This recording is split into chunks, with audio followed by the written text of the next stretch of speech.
Hey there, ladies and gentlemen, it's me, Dr. Donna. Welcome to week 17 of 9. Last week I read Don't Compete, Tilt the Field. Here's what I have for you.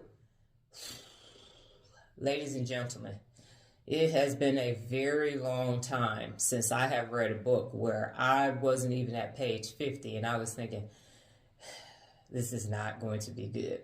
And normally, even with the book that I don't recommend, I am able to extrapolate some information.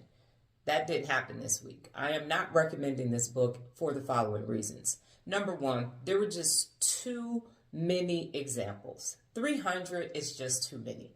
The book was all over the place, and I tried to put my Captain Thomas hat on. I tried to put my Frito-Lay Donna hat on, small business, entrepreneur, nonprofit, corporate hat, and everything else in between. I even attempted to put my Dr. Donna educator hat on, trying to extrapolate something from this book for you, and it just did not deliver. It was a bunch of vague ideas and, well, they had success, so this means I'm correct.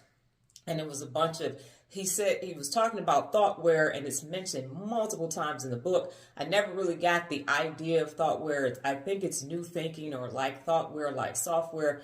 I had conversations with my daughter about it, and it just did not deliver. It did not meet the Real Leader book meter. I don't want you to waste time reading a 225-page book when you won't be able to extrapolate information simply because there was nothing that you could tangibly take back. Whether you were an employee, an employer, an entrepreneur, a CEO, an educator in high school, college, or wherever, there just isn't enough execution of the information. And that's why I'm saying it didn't compete and I didn't tilt anything, because there was none of that available with this particular book. So it is an absolute no for me. Last week's New Beginning, I started watching the people that are following me's story. And I thought that it would be quite interesting, and it was. There are people all over the world who watch my stories, and some of them English isn't their first language. So it was just a new cultural experience to just see how people express themselves through, and I did this on Instagram in the stories. So it was interesting to see how people express themselves on Instagram. I haven't looked at people's story in a very long time, especially on that platform. So it was, like I said, it was interesting. I was able to take away things because I'm 50 and there are people that are in their 20s and what they find exciting. So it was more like, research, if I could say that. It was quite different than I make a story, I put it up, and that's the end of it. So to see how people are using this platform differently in their everyday lives was quite an experience for me.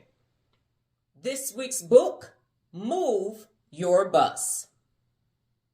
Well, that's my time, ladies and gentlemen. But before I get out of here, just remember the power of 9.